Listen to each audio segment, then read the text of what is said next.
Кыргызстан Түркияга кыргызстандыктар үчүн визасыз режимди 90 күндөн 180 күнгө чейин узартууну сунуштады. Маселе Кыргызстан менен Түркиянын ички иштер министрлеринин жолугушуусунда талкууланды. Улан Ниязбеков менен Али Эрликаянын жолугушуусу 20-июлда Анкарада өттү. Кыргыз тарап Түркияга эмгектенүү үчүн келген Кыргызстандын жарандарынын, ошондой эле Түркияда узак мөөнөттүү болушунун коопсуздугун камсыздоонун маанилүүлүгүн өзгөчө белгиледи. Түркиянын миграциялык саясатындагы учурдагы өзгөрүүлөрдү эске алуу менен Кыргыз тарап ар кандай себептерден улам өлкөдө жүрүү эрежелерин бузган Кыргызстандын жарандарына тоскоолдуксуз, айыпсыз жана депортациясыз өлкөдөн чыгып кетиши жана кийин мыйзамдаштырылышы үчүн миграциялык мунапыс берүүнү сунуштады.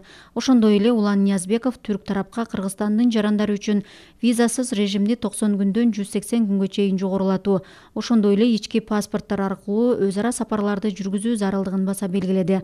Өз кезегинде Түркиянын ички иштер министри Али Эрликая Түркия бийлиги тарабынан өлкөдөгү миграциялык кырдаалды жакшыртуу жана мыйзамсыз миграцияга каршы күрөшүү боюнча көрүлүп жаткан чаралар тууралуу кеңири маалымат берип, Кыргыз тараптын сунуш талаптарын деталдуу иликтеп чыгууга даяр экенин айтты.